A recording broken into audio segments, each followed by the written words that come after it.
I want to start with Shedeur Sanders. Had his third start on Sunday and his best game of his rookie season, but a lot has been said disrespectfully about Shedeur over the last year or so.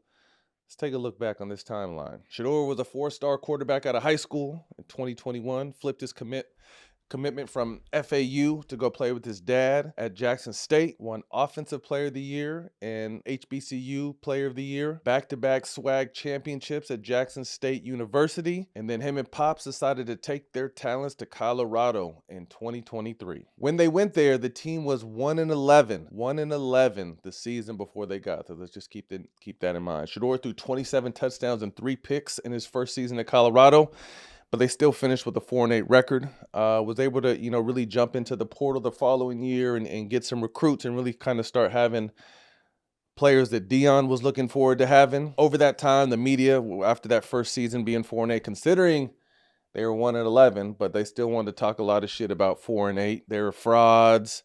A lot of labels and disrespect was being thrown around after that first season. His final season, his senior year, he threw for over 4,000 yards, led the Big 12. 37 touchdowns, led the Big 12, and led Colorado to a 9-4 overall record. First winning season in Colorado since 2016. He won 2024 Big 12 Offensive Player of the Year, became the NCAA all-time leader in completion percentage, and was projected, after the season we were hearing top 5, top 10, but definitely was projected as a first-round pick. And this is when shit starts getting spooky. The draft in April 2025, he falls all the way down to the 5th round. Suspicions start to rise over his draft status and his fall, all kind of behind the scenes. No one really knows what the deal is, but somehow this guy slipped to being, was he the 6th quarterback taken, if I'm not mistaken? Cam Ward went 1. Jackson Dart went 25th. Tyler Shock went 40th. Jalen Melrose went 92nd. And his running mate in Cleveland, Dylan Gabriel, went 94. When you think of Shedeur with the numbers, the eye test, again, everyone had him a first-round pick for sure. A lot of people had him higher than that initially. After the draft, the critics were quick to talk shit. A former Jets scout, Daniel Kelly, said 100% bust rate, an immature, passive-aggressive hothead, an NFL practice squad talent with a Hall of Fame name. That was Daniel Kelly. They said former next to his name, right? That's probably because he had dumbass takes like that. Quotes from retired, I used to like Merrill Hodge too. Sanders will be an epic failure. He will set the franchise back at least 2 or 3 years. Set what franchise back? This motherfucking franchise has been set back 50 years, but a 5th round pick is going to set him back 2 or 3 years. That made a lot of sense, Merrill. And then it's the anonymous people. The anonymous people are bitches. All anonymous. Anyone that does anonymous across the board and anything, you're a bitch. If you're going to talk shit, put your name on it. Sanders was brash and arrogant in his pre-draft interview, so that Baker Mayfield or Johnny Manziel bravado that they got away with their whole careers, their rah-rah shit is okay because it's them, but let a confident young black man come in with the same confidence, someone who was raised for this, was trained for this, and it's arrogance. So we already know what the deal is. In the preseason, Shedeur confronted a reporter, Tony Grossi. Is that how you say his name? Grossi. This dude's a fucking hater. And there's even people, I want to say, in Cleveland radio, I want to say Cleveland ESPN, that used to get on this guy when he first started hating on Shedeur, but who has been a Browns beat reporter for over 40 years. Let's take a look at what he said in the preseason. Tony, I be hoping you got something positive to say about me. You only say negative stuff about me. And I'm like, I ain't do nothing to you. No. I ain't seen nothing positive that you ever said. I think I'm positive every day. What I'm saying? Come on, Tony. What I do to you, Tony? I be hoping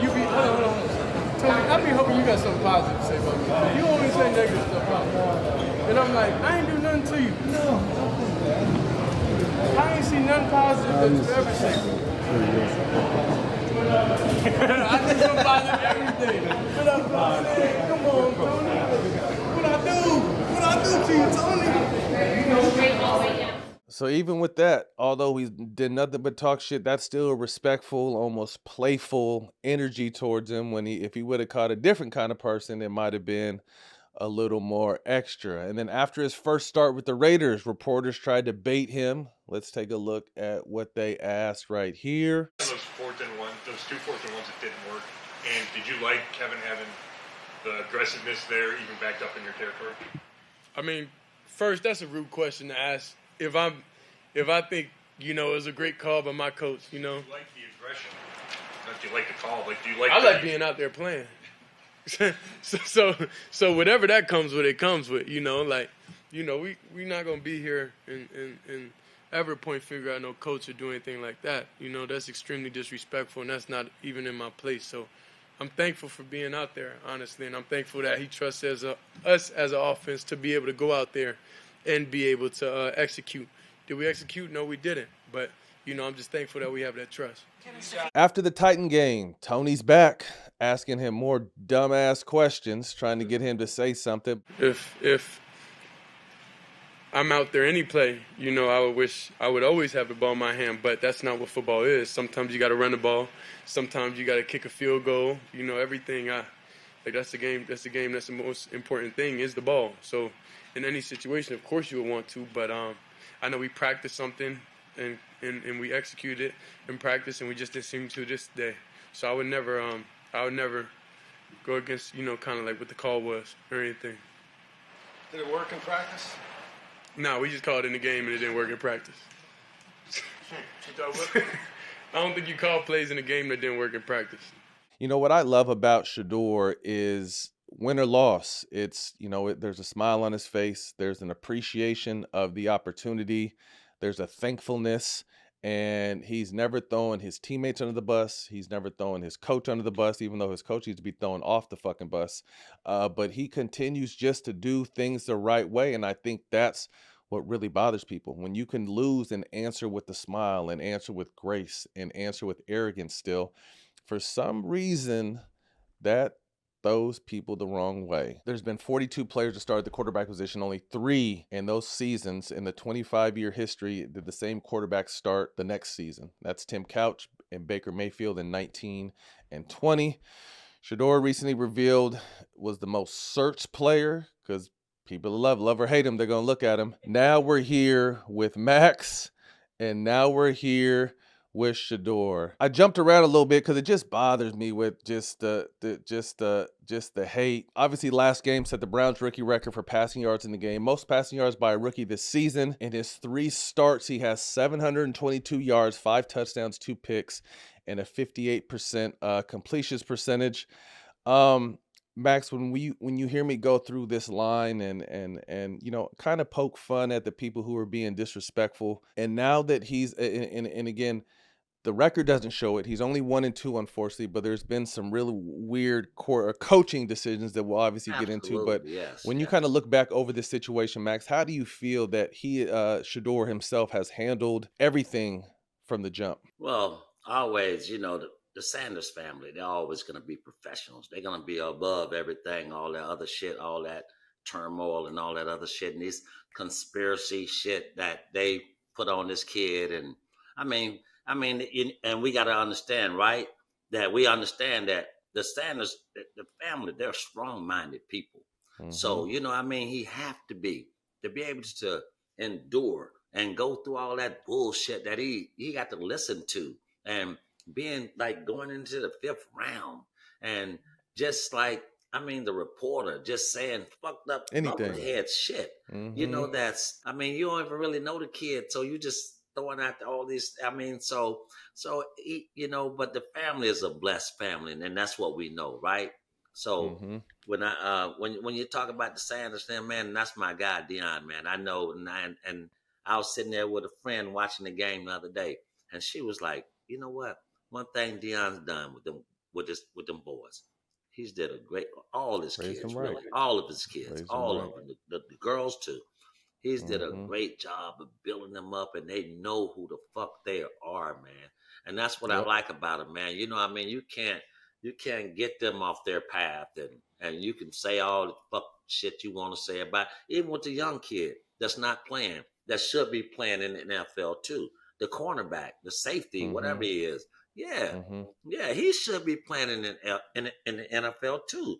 Because I see so many motherfuckers just because he put his hands on somebody, because somebody tried him. But I mean, this is football. What are we talking about? You get rid of him because of what, he got an attitude? Because he's a Sanders now? Nah, Deion ain't gonna let nobody put no hands on him, and he ain't either. So I'm just saying, man, there's a lot of fuckery shit going on when it comes to the Sanders family. You hear what I'm saying? And kudos to Shedeur and Shiloh. Keep your head up, bruh, because you're gonna get another shot. You're gonna get a chance, man. Keep your head up too, man. Y'all just stay blessed, man. But they're a blessed family, man. It's a bunch of bullshit going on with them, man. But I like what Shedeur's doing. I mean, like you said, ain't no other quarterback threw for more yards than he did, and the man's. This is what he do, man. This is what he does, man. Mm-hmm. This is what he is. He's a quarterback. It's nothing else. And that's what he's bred to do. Play in the NFL and start as and congratulations on getting that QB1 for the rest of the year Yeah, too. Yeah, absolutely. Absolutely. congratulations, Shador. Good call, Max. To me, I don't know where all this comes from. Obviously, we can speculate because we're not in these rooms behind these doors, but I'm guessing it has to be what they couldn't do to Deion, because Deion was so incredible. Deion was absolutely so incredible. He did it his way, but it produced results. So now, a black father having two of these young athletes having an opportunity to, not be the same player, but obviously do the Yeah, same thing as their father's done. And it's just, I don't think I've seen this. I mean, you see Bronny gets this type of energy, yeah, unfortunately. But to put the type of energy on kids because of a way you feel about a father is just so weak to me. And it's grown people doing it too, like grown ass men not liking kids because of something their father did, or to me it's just, you guys are corny, you guys are cowards. yes, I want to touch on his first start with the Raiders because I actually got to watch that game with Dion. And I remember the first drive of the game, they got down and on the goal line, they gave they called in the Wildcat. They took Shedeur out and called the Wildcat. Second drive, they get down the red zone, get down to the goal line, they call the Wildcat. And obviously, I'm up in there and Dion's pacing, he's excited, he's moving around, but I'm also seeing like the father in him as well. And obviously, and he probably doesn't even want me to share that, but all this negativity on his sons has hurt him, yes, has really hurt him. And obviously, we're praying for his health. He's going through some yes, health battles absolutely. right now, but all this extra bullshit, because Max, you're a father. No, Being a no, father, like, you want to be able to protect your babies as long. I don't care how grown they are. You're always going to want to protect them. And just the energy that had been pushed on his kids has definitely worn on no, Dion. it affects you. It affects him Yeah, with his health. against the Raiders, 207, a touchdown and a pick. Got his first win. The following week, the only time I'm not rooting against my Niners, he had to take that L, but Okay. 150 with the touchdown. Yeah. And then last week, a phenomenal game, nearly Yes. 400 yards, Yeah. total offense, three passing touchdowns, one rushing touchdown. Stefanski, is that his name? Fuck, I don't give a fuck what his name Yeah. is. Yeah. Just call him any The motherfucker. coach of the coach of the Browns. I mean, it seems for a Fired. franchise that has that has struggled in the last 30 years with finding a guy. And we're not even saying that Shedeur, like, let's not jump. We're not saying Shedeur is the franchise guy. He's gonna save this. I'm not saying none of that. But it sure seems like a team that's struggled to find some kind of leadership at that quarterback position, some kind of quality play at that quarterback position, have done everything to not allow this kid to succeed, from being the fourth string to Yeah. not playing him, picking Right. Gabriel over him. And then now that he's here and has a chance, I mean, this kid has had the game of his NFL career, and you're trying to tell me to tie the game up. You You gonna want to do put it. a stupid ass reverse Mhm. pass in the game And put him out instead of at just wide allowing receiver. the, Put him. yeah, allowing the hottest player on the field to try to Right. make a play. Yeah. And keep in mind, he was going against the number one pick that game and clearly outshined Cam Ward that Yes. game. But to me, Max, when you see dumb shit like that, Stefanski has done week in, week out with these calls since Shedor's been at the helm, or since Shedeur has, I mean, pretty much all season. If you're sitting up in the office and you're seeing your head coach act the way he did and Make make the these calls the way, dumbass motherfucking yeah, stupid ass plays and calling up we these might break a wannabes record for the dumbass. most cuss words in the segment right here, Max. But let's go ahead and go for it. What would you do if you were management or ownership? What Stefanski has been doing? Oh my goodness. God damn. You can't put your hands on him, Max. Yeah, You can't man. do God that. damn. When they come back there, that's what I was gonna do first of all. But Choke his ass. yeah, as soon as I saw him, he was gonna get 2-piece. But besides that, man, this motherfucker, he didn't even want this kid though, man. They didn't really want this kid, man. You know At what I mean? all. He fell in their lap, man, because they had to take this motherfucker because he really was Mhm. the best quarterback actually left out there.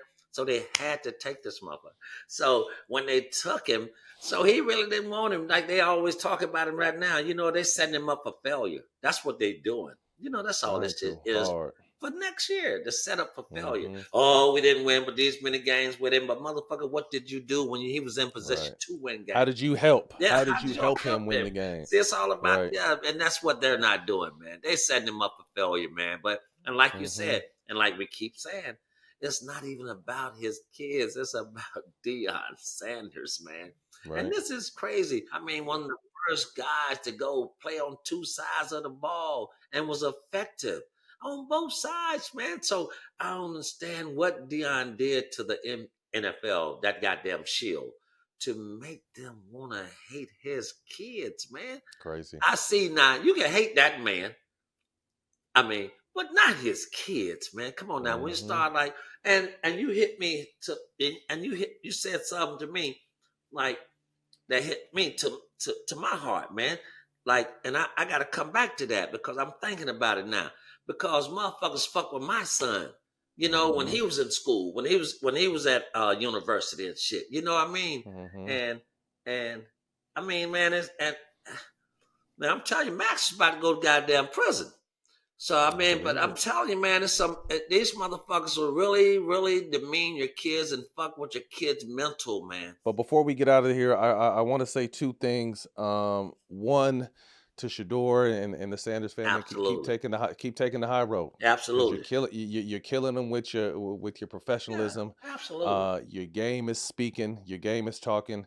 They can hate as much as they want to hate, but the talent is continuing to shine through, and that's the beautiful thing, man. You know, control what you can control. It's out of your control what kind of absolutely. dumbass shit your coach calls. So continue to chest out, say the right things, play the Yeah. right way, Keep and smiling. everything will work out. And the media that is trying to jump the bandwagon now, that we're talking all kinds of shit like Emmanuel Acho and some of you other motherfuckers that are trying to do amazing breakdowns now about how good Shedeur is, and we knew this is going to be this, when a month ago you were talking shit and screaming and loud and wrong. All you motherfuckers, there's probably about 5 of us. Maybe I'll go to the second hand. I'm going to say maybe I didn't see her. Maybe there was 10 of us Yes, that have been riding with this Sanders family from the jump. And right. now that Shedeur is doing this thing, all you punk asses stay on that side you pick, because we're not accepting no new entries. I talked to Deion. He said I can be in charge of the fan club. Fuck all y'all. Next subject. Fuck all y'all, my nigga said. That's right. Fuck all y'all.